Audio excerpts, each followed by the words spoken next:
Assalamualaikum warahmatullahi wabarakatuh. Halo Sobat SUA, perkenalkan aku Nabila, Virial yang akan menemani Sobat SUA sampai 30 menit ke depan dalam acara SUA Sapa. Mari bersua saling menyapa. Nah, di episode kali ini kita akan membahas soal topik yang mungkin inspiratif dan juga menarik untuk dibahas, terutama buat Sobat SUA. Dan di topik kali ini kita akan membahas soal ide bisnis nih, yang mungkin bisa menjadi suatu pengalaman bagi Sobat SUA yang nanti mendengarkan untuk menjadi ajang untuk membuka bisnis. Apalagi sekarang ini banyak banget mahasiswa yang mulai tertarik dalam aktivitas bisnis itu sendiri. Tapi aku nggak akan sendiri nih Sobat SUA, karena aku bakal ditemani dua bintang tamu yang sudah berpengalaman dalam dunia bisnis. Ada Kak Indah dan juga Kak Rizky nih, selaku mahasiswa agribisnis ya, semester 6. Boleh diperkenalkan dulu Kak, dari mulai Kak Indah dulu. Oke, nama aku Indah Septi. Aku domisilinya di Bali, sekarang mahasiswa semester 6 Prodi Agribisnis. Kalau Kak Rizky? Nama aku Muhammad Rizky Fadila, aku dari jurusan Agribisnis semester 6, domisili dari Bekasi saya. Tapi sebelumnya aku mengucapkan terima kasih loh udah hadir pada pagi hari ini. Ada kesibukan apa nih akhir-akhir ini?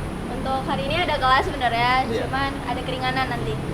Sama juga ya, karena satu kelas ya. Nah, ngomongin soal bisnis nih, kita kan topik ini membahas soal ide bisnis gitu. Nah, tapi aku mau tarik dulu nih dari background kalian masing-masing sebelum kita akhirnya membicarakan soal bisnis yang lebih dalam lagi. Nah, kalau Kak Indah sama Kak Rizky ini kan mahasiswa agribisnis ya, dan setahu aku kalau agribisnis itu kan cakupannya luas banget gitu, ngomongin soal bisnis dan manajemen segala macamnya. Nah, apakah hal itu yang akhirnya menjadi salah satu daya tarik nih akhirnya untuk terjun ke dunia bisnis, atau justru ada alasan lain gitu dibalik kenapa sih kok akhirnya milih untuk bisnis dan apa gitu alasannya? Kalau aku sendiri itu alasan pertama ya karena diarahin sama keluarga untuk ambil ini aja karena lebih luas lagi cangkupannya. Terus kan nggak melulu soal bisnis, di sini ada pertaniannya juga, jadi lebih oke di sini aja. Oke. Kalau Kak Rizky? Kalau aku sih dari kepribadian sendiri ya, karena kepribadian sendiri itu gak mau kita tuh kerja di bawah perintah orang lain gitu. Jadi saya ngambil agribisnis itu karena mau bisnis di bidang pertanian, dan itu juga ingin memajukan petani-petani yang ada di Indonesia. Seperti hasil komoditas atau hasil panennya itu kita bantu untuk ekspor gitu. Oke, jadi emang dari keinginan masing-masing gitu ya. Tapi kan biasanya kalau kita ngomongin soal bisnis itu kan nggak jauh-jauh dari yang namanya background gitu. Ada yang mungkin dari backgroundnya orang tuanya udah punya bisnis, akhirnya anaknya melanjutkan. Ada yang juga mulai merintis gitu pas lagi kuliah atau ini. Nah, kalau Kak Indah sama Kak Rizky sendiri itu memang dasarnya dari keluarga bisnis, pembisnis, atau memang sudah mau merintis sendiri nih bisnis ini? Kalau saya itu keluarga dari pebisnis ya Kak, jadi orang tua tuh sebelumnya udah ada bisnis di bidang kerajinan, jadi ya saya pengen ngelanjutin lagi biar lebih berkembang lagi usahanya. Nah, kalau Kak Rizky? Kalau saya sih background orang tua itu bukan pembisnis ya, jadi orang tua itu di kedinasan juga, di pemerintahan. Untuk bisnis sendiri itu emang dari keinginan diri sendiri, jadi ingin memulai sendiri bisnis itu. Oke. Nah, kalau ngomongin bisnis juga nih kan sekarang mahasiswa atau banyaklah orang yang menggemari aktivitas bisnis itu sendiri. Tapi kebanyakan kalau mahasiswa itu kan lebih suka bisnis yang yang asik gitu loh. Kayak misalkan bisnis coffee shop atau thrifting lah yang sekarang. Nah, kenapa kok pada akhirnya kalian memilih untuk bisnis ekspor gitu? Kalau jujur-jujuran aja cuannya lebih gede ya kalau untuk diekspor. Tapi ya resikonya juga gede juga. Sama Kak Rizky juga kayak gitu? Ya mungkin satu dari kalau misalnya dibilang cuannya lebih gede, ya lebih gede. Terus yang kedua juga yang tadi itu Kak, jadi kita mau memajukan atau mengembangkan petani-petani UMKM di Indonesia gitu, membantu menjualkan, bukan cuma menjual di pasar lokal tapi di pasar internasional juga kita juga bisa gitu. Oke, wah menarik juga ya alasannya kenapa kok akhirnya memilih ekspor gitu. Nah, tadi kan aku belum sempat nanya, kira-kira bisnis apa sih yang sedang dijalani saat ini gitu, yang lagi dirintis atau yang lagi dikembangkan gitu? Kalau aku lagi ngembangin di kerajinan rotan Kak. Oke, kerajinan rotannya berarti mulai dari Kak Indah dulu ya. Oke, kerajinan rotan. Kenapa kok akhirnya kerajinan rotan gitu? Apakah emang dari tadi ya yang dikatakan background keluarga yang bisnis rotan gitu? Iya. Ya juga sih, sama saya kan tinggalnya di Bali, terus banyak kerajinan-kerajinan gitu. Ya Kalau yang banyak tuh kan kayak patung-patung gitu kan, tahu ya di Bali gimana. Terus pengen aja nyoba di bidang rotan. Jadi dulu tuh awal-awal nyoba-nyoba dulu, ternyata pasarnya ada nih, besar juga. Akhirnya ditekunin gitu. Oke, nah kalau Kak Rizky sendiri lagi bisnis apa sih sebenarnya? Kalau aku sendiri sih lagi merintis ini ya, ekspor arang briket. Jadi kenapa aku milih arang briket? Karena Indonesia itu termasuk produksi arang briket terbesar di dunia, salah satunya juga. Jadi kenapa aku arang briket itu? Aku ingin Indonesia itu selalu atau bisa gitu, bukan cuma mengekspor barang-barang lain kayak seperti nikel atau batu bara, tapi pengganti dari batu bara itu sendiri seperti arang briket gitu kan. Oke. Tadi ada ekspor rotan, bisnis rotan dan juga bisnis arang briket ya. Iya. Nah, itu kan mungkin enggak terlalu familiar gitu di kalangan mahasiswa gitu kan. Iya. Rotan dan juga arang briket gitu. Nah, tapi kenapa sih kok pada akhirnya ya kalian memutuskan untuk oke, aku bisnis ini deh. Mulai dari kapan? Dari Kak Indah dulu. Kalau aku pas itu Kak, awal-awal Covid kan nggak ada kerjaan ya, kuliah online. Jadi sama ayah tuh disuruh jaga toko, terus pertama kali tuh bisa jual produknya, jual sendiri ke tamu luar negeri gitu. Pesenannya juga lumayan, terus kelihatan tuh oh menarik nih, ya udah dah aku mau belajar di sini gitu. Oke, nah kalau Kak Rizky mulai dari kapan sih kira-kira tertarik sama bisnis ini? Kalau aku sih mulai tertarik dari bisnis ekspor ini di semester 3 ya Kak. Jadi semester 3 itu bingung, sudah mikirin mau nanti lulus kuliah mau kemana, udah di planning. Jadi mikir lagi apa lebih baik ke ekspor ya, karena yang pas itu di tahun 2021 semester 3 itu lagi gencar-gencarnya ekspor dari salah satu tokoh atau salah satu eksportir juga yang bikin termotivasi saya buat untuk ekspor gitu kan. Dari situ, dari semester 3. Oke, dari semester 3 sama pas Covid ya. Iya. Karena kan kalau Covid daripada gabut ya mending ini aja Iya, buka usaha bantu-bantu. bantu gitu. Oke. Tadi udah dijelasin juga ya soal gimana sih akhirnya mulai terjun ke dunia bisnis sampai kapannya. Tapi aku juga lebih apa ya, maksudnya lebih kepo soal kenapa sih ya kok rotan dan juga arang briket gitu. Apakah nggak pernah punya pemikiran untuk mau mencoba bisnis lain gitu yang lebih, maksudnya yang lebih ikut-ikutan mahasiswa yang sekarang gitu. Kalau dibilang pengen nyoba bisnis lain tuh pengen Kak, tapi untuk sekarang masih fokus di situ aja karena kan dikembangin juga siapa tahu lebih baik lagi. Terus kenapa kalau rotan? Karena peminatnya banyak juga, dari nggak melulu soal pasar luar negeri ya, sekarang pasar domestik juga banyak karena kan sekarang dilihat coffee shop aja banyak yang pakai kursi itu dari rotan-rotan, terus hotel-hotel itu juga pakai furniture-nya juga dari bahan rotan. Jadi ya pasarnya ada gitu. Karena memang pasarnya ada dan Iya. peminatnya banyak ya akhirnya mencoba untuk itu dan juga cuannya ya. Cuannya. Nah kalau Kak Rizky sendiri kenapa kok akhirnya arang briket kenapa nggak mencoba untuk cari ide bisnis yang lain gitu? Ya kalau misalnya kenapa saya ngambil arang briket yang tadi itu Kak, karena permintaan di dunia itu di pasar internasional itu arang briket itu lagi naik-naiknya gitu Kak. Terus juga kalau misalnya saya ngambil bisnis di bidang lain juga, kayak misalnya dijual di pasar lokal itu, wah itu harganya udah agak main-main Kak. Jadi jatuh-jatuhan harga. Jadi kalau misalnya kita main di pasar lokal tuh harus siap mental sama modal aja sih kayak yang banyak gitu. Bener. Jadi kalau misalnya kita main di pasar internasional itu kita modal gak perlu banyak-banyak, terus juga kita nggak jatuh-jatuhan harga gitu Kak. Kalau Oke, di oke. pasar internasional. Oke, aku udah dapat poinnya dari masing-masing ini nih Kak Indah dan juga Kak Rizky. Tapi tadi kita ngobrolin soal rotan ya. Iya. Nah, habis ini bakal ada VT soal rotan nih, bisnis rotan. Oh, ini mulai apa ya, mengkerajinkan gitu ya? Iya, Ini- dari gini sih Kak. Pertama tuh buat kerangkanya dulu kan. Nah, kerangkanya tuh dari besi-besi. Nah, itu nanti dilas dulu biar bisa bentuk itu, nanti dianyam. Oke, di Ini proses anyamnya. Jadi memang itu dari pesanan orang atau memang sudah custom dari pabriknya? Dari pesanan orang, dari konsumen itu sendiri biasanya udah ngasih contohnya kan. Saya mau pesen ini, ya udah kami buatkan.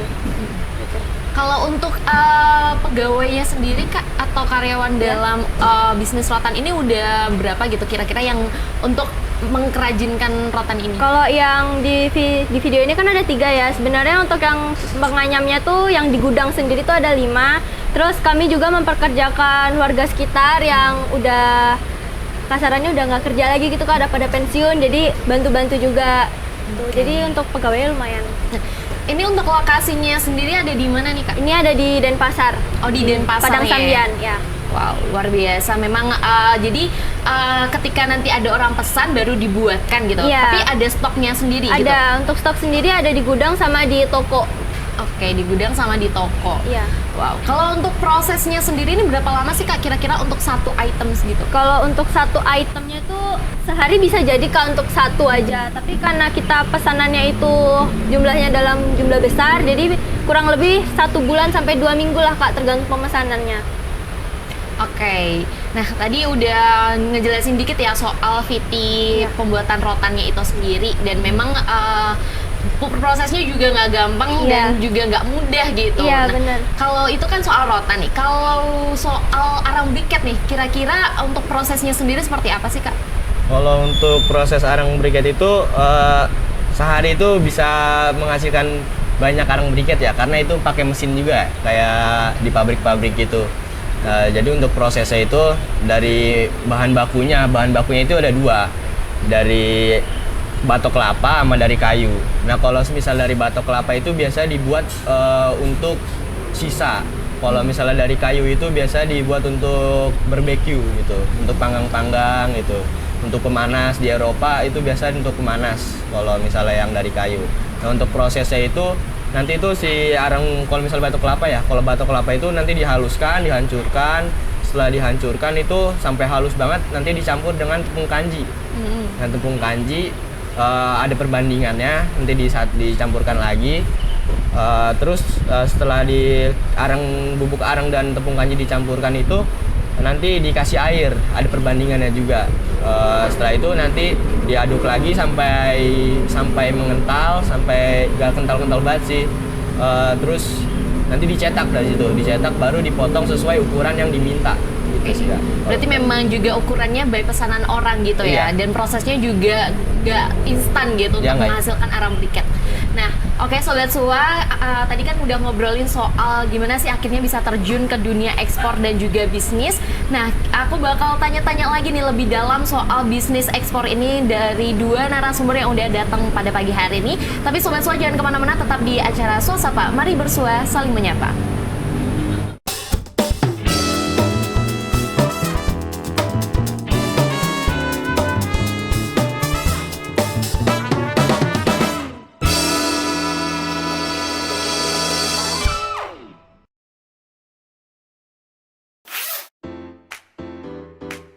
Siap raih mimpi. Melangkah mulai hari ini. Siap raih prestasi. Sukses lahir dari suasana belajar yang penuh motivasi. Siap jadi inspirasi. Di sini, kamu ditempa jadi pribadi hebat dan bermanfaat.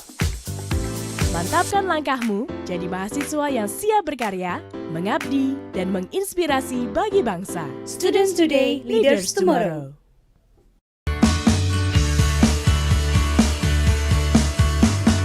Tak surut semangat kami mendidik anak negeri, lulus tepat waktu, bekerja dan mandiri.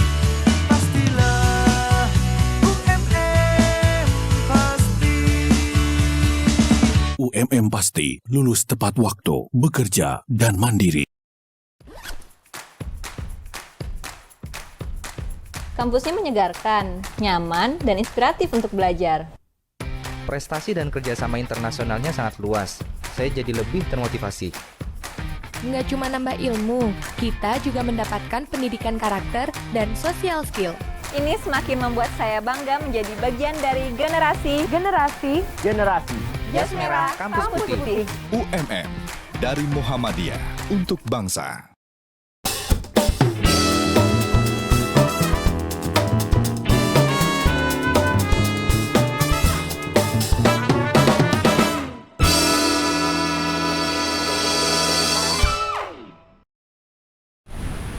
Halo Sobat Sua, kembali lagi di acara Sua Sapa, mari bersua saling menyapa.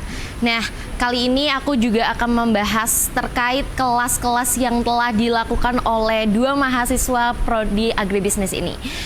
Dari Kak Indah sama Kak Rizky nih ya, tadi kan udah ngomongin soal Prodi Agribisnis nih, tapi kan di Prodi Agribisnis juga ada yang namanya kelas COE gitu, Center of Excellence Business gitu ya. Nah, kalau Kak Indah sama Kak Rizky ini juga ikut kan kelas COE tersebut ya. Nah, kira-kira aktivitas apa aja sih yang dilakukan biasanya di kelas COE itu? Indah. Kalau di kelas tuh ya belajar gini Kak, pertama tuh kita diajarin kayak dokumennya tuh apa aja, terus persyaratannya apa aja, regulasi ya, regulasinya seperti apa. Terus kami juga didatangkan sama dosen praktisi langsung kan dari PT Mas Agro sama Ayomar. Jadi kita nggak belajar sama dosen dari UMM-nya aja nih, dari Prodi Agribisnis, kami juga belajar sama dosen-dosen praktisi.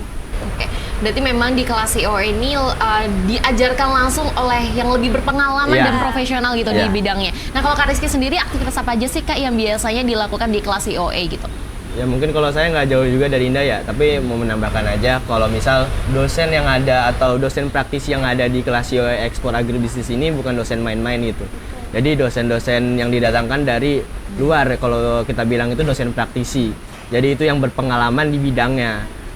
Itu dosen praktisi itu ada dari perusahaan PT Mas Agro namanya. Lalu yang satu lagi ada dari PT Ayomar. Nah, untuk PT Mas Agro ini sudah beliau udah jalan di bidang ekspor itu sudah puluhan tahun lah kalau bisa dibilang gitu Mas. Lalu untuk yang Ayomar ini ya mungkin ibu-ibu Kartini gitu. Ibu-ibu Kartini yang berbisnis ekspor. Nah, beliau ini juga namanya sudah besar juga di Indonesia gitu untuk bisnis ekspor. Nah, mungkin itu aja sih kalau misalnya dari saya. Nah, kalau di kelas COE sendiri itu lebih prakteknya kan ya sebenarnya ya. Nah, itu biasanya prakteknya apa aja sih yang dilakukan?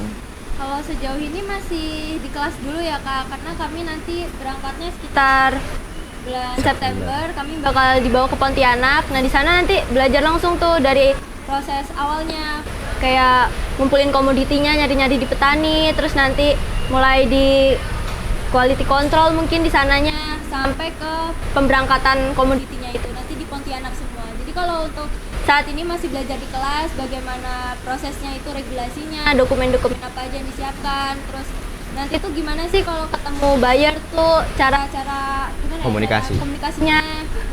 Jadi lebih ke pembekalan dulu ya, pembekalan sama perkenalan nanti di sananya akan seperti apa gitu. Nah, kalau sejauh ini kira-kira apa sih yang dirasakan oleh Kak Indah sama Kak Rizky sendiri terkait kelas COE? Apakah terbantu gitu dengan pembekalan-pembekalan itu yang nantinya bisa diimplementasikan ke dalam usaha bisnis masing-masing gitu? Tentunya terbantu banget ya Kak, soalnya kan sebelumnya juga kita nggak tahu nih dokumennya apa aja. Kalau saya kan memang backgroundnya nggak pernah belajar ekspor sebelumnya. Kalau yang Rizky kan udah pernah ikut kelas-kelas ekspor. Kalau saya belum pernah nih, jadi oh gini nih ekspor sebenarnya. Karena kan selama ini kalau saya mau ekspor tuh ya udah pakai jasa kargo gitu.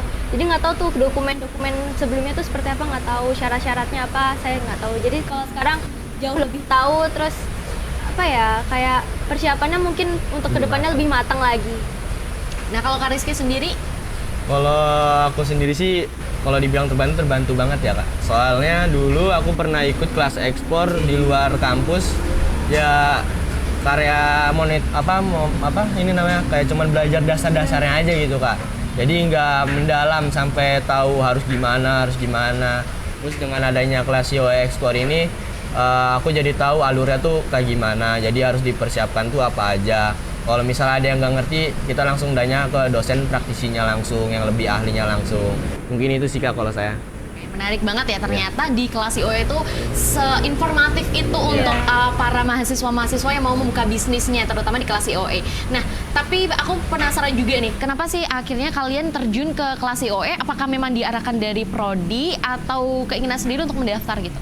Dari Kak Indah dulu mungkin. Aku keinginan sendiri sih Kak, yaitu tadi balik ya, pengen ngembangin, terus pengen lebih tahu lagi dunia ekspor tuh seperti apa. Karena kan kalau kita belajar Teorinya aja nih belum tentu sama kayak yang di lapangan, kayak yang nggak seperti yang diceritain sama dosen praktisi di lapangan tuh seperti apa gitu. Pengen lebih tahu lagi. Nah kalau Kak Rizky sendiri?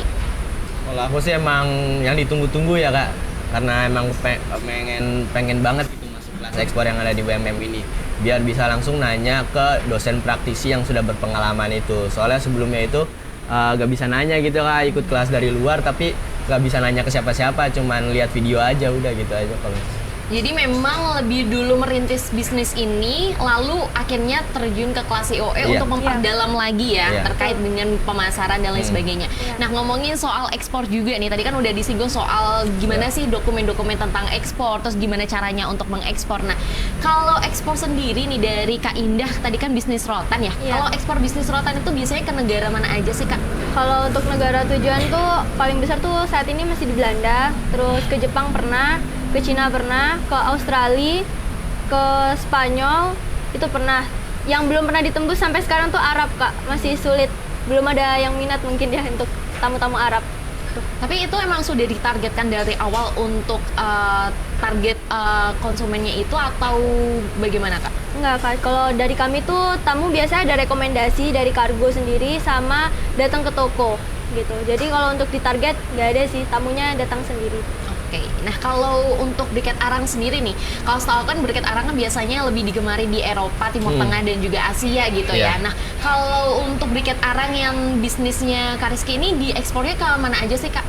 Kemarin pabrikku, supplierku itu kirim ke Rusia, itu 9 kontainer setiap bulannya dari kemarin.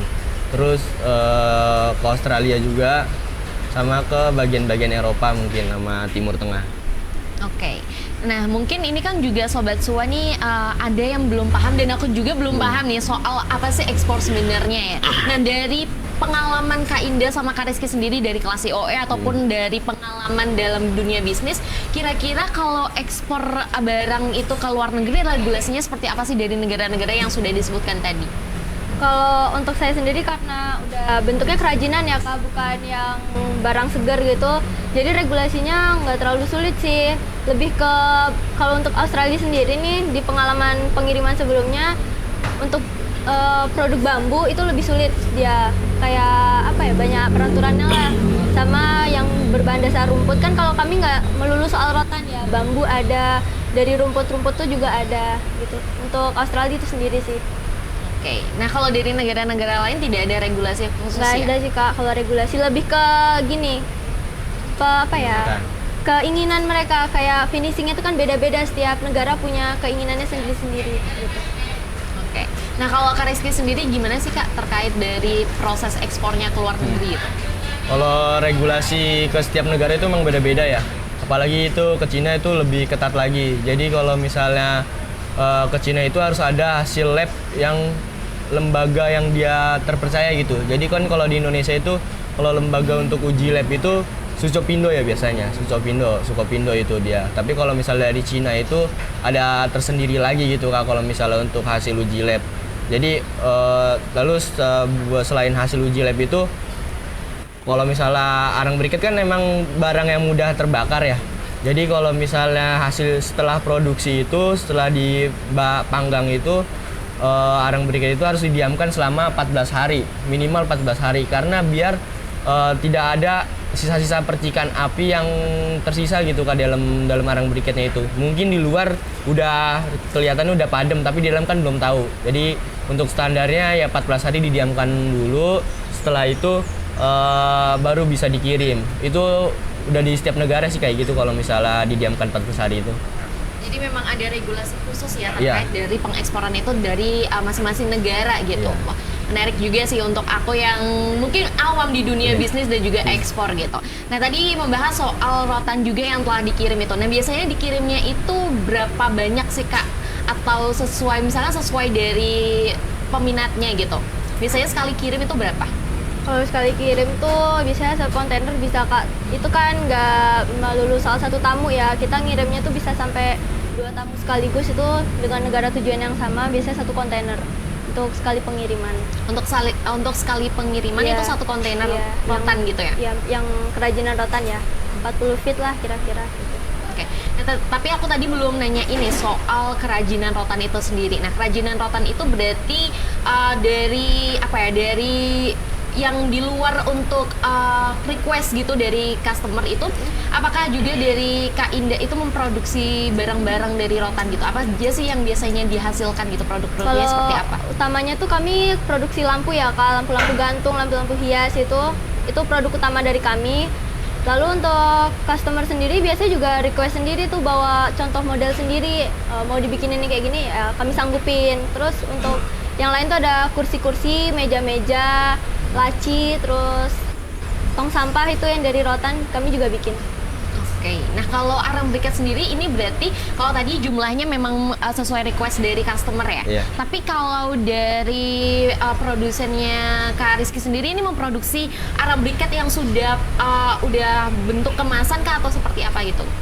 Jadi kalau misalnya dari produsen saya sendiri itu arang briketnya itu sudah ada dalam kemasan pastinya Kak. Jadi tergantung permintaan dari bayarnya itu sendiri. Kalau misal bayarnya itu mau langsung dikemas dengan brandnya sendiri itu bisa, jadi nambah biaya lagi. Tapi kalau misalnya tidak request apa-apa dalam packagingnya itu berarti polosan aja untuk packagingnya Kak.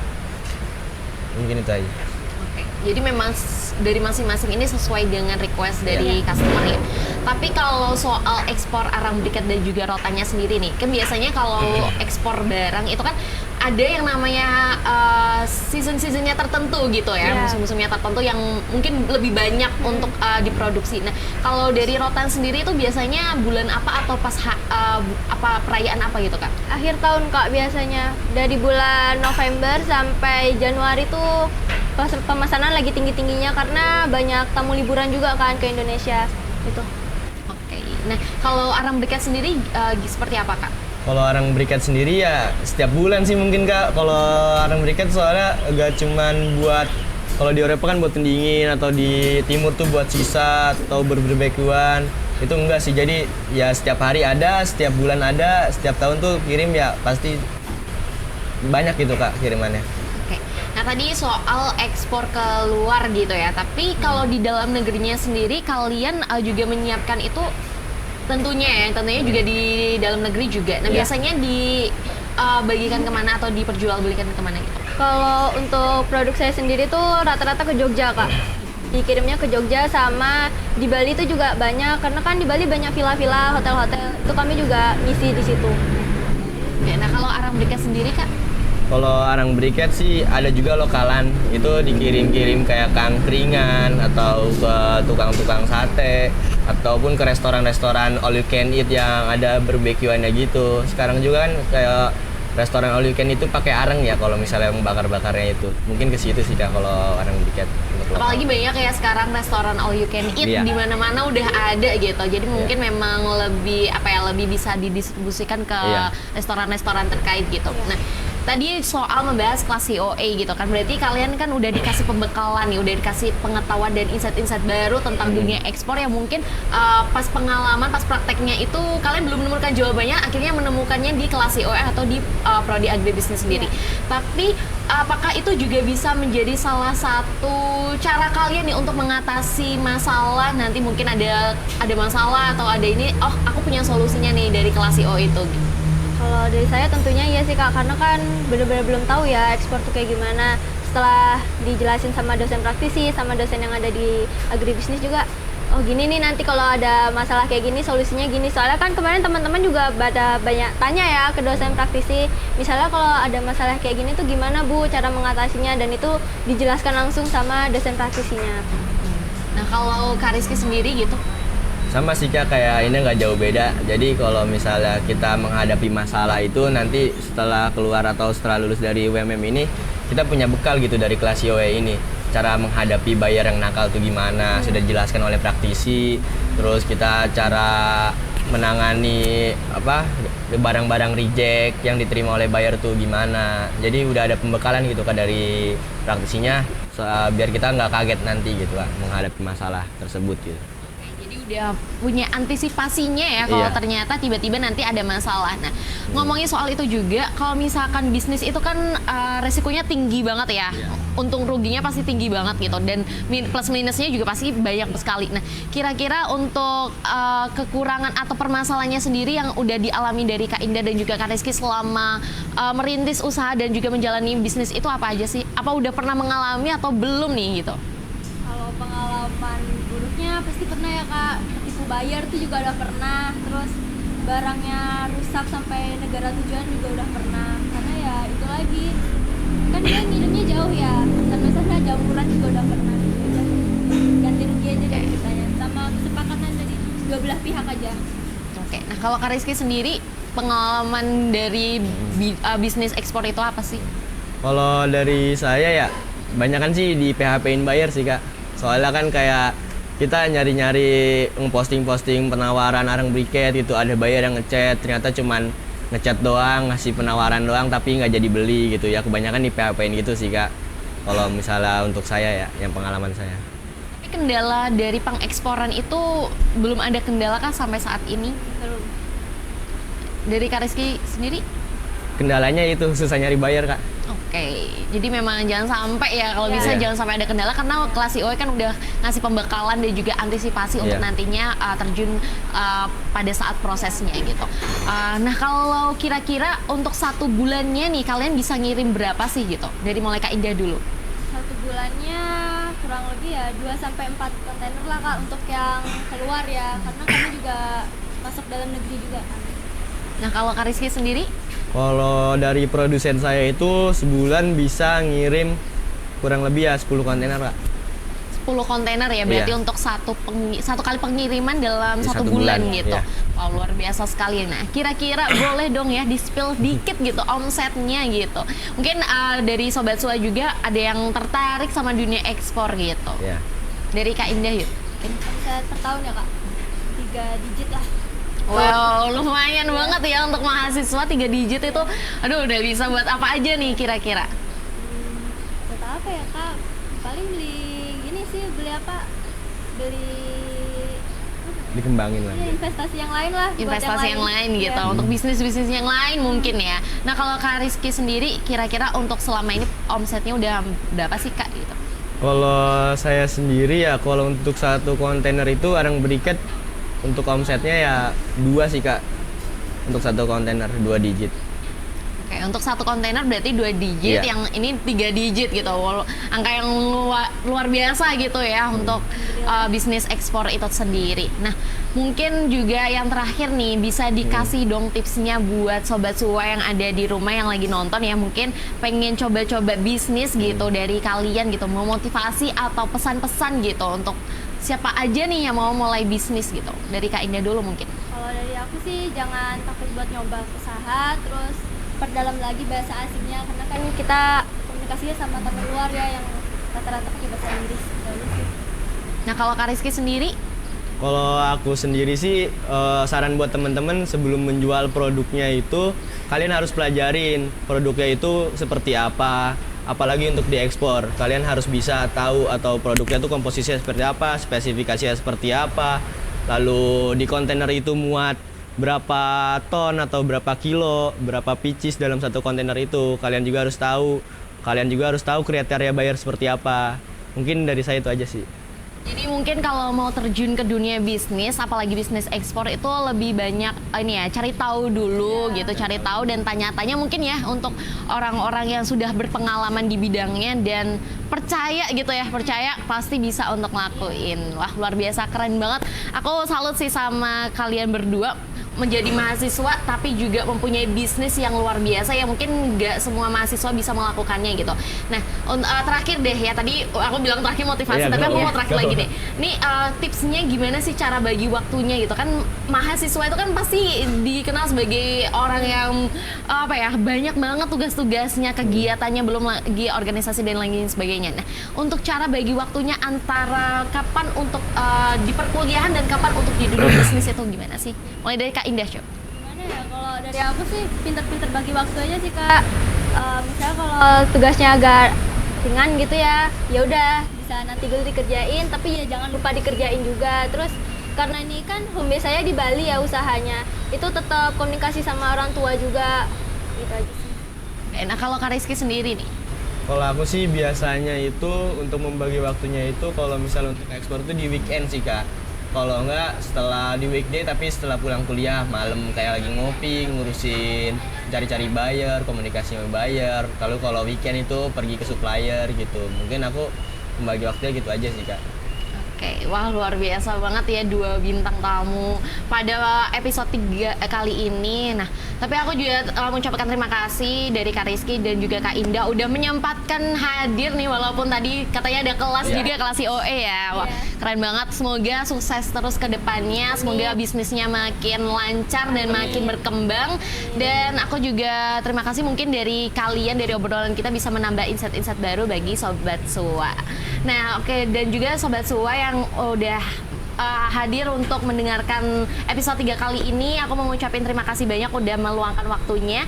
Dan mungkin dari obrolan tadi bisa ditarik kesimpulan kalau ternyata yang namanya usaha itu pasti ada aja gitu. Kalau misalkan kita percaya dan kita pasti bisa melakukannya. Termasuk juga 2 bintang tamu yang sudah hadir pada pagi hari ini terkait ngobrolin soal bisnis ekspor. Ada yang ekspor arang briket dan juga ekspor rotan. Dan mungkin bagi Sobat Sua yang sekarang lagi menjadi mahasiswa nih, mungkin bisa nih untuk dengerin tips-tips dan juga motivasi yang telah disampaikan atau telah dipaparkan oleh kedua bintang tamu ini. Nah, aku sebagai host pada episode kali ini mengucapkan terima kasih dan kita akan bertemu lagi di episode selanjutnya. Tetap di acara Suasapa. Mari bersua saling menyapa.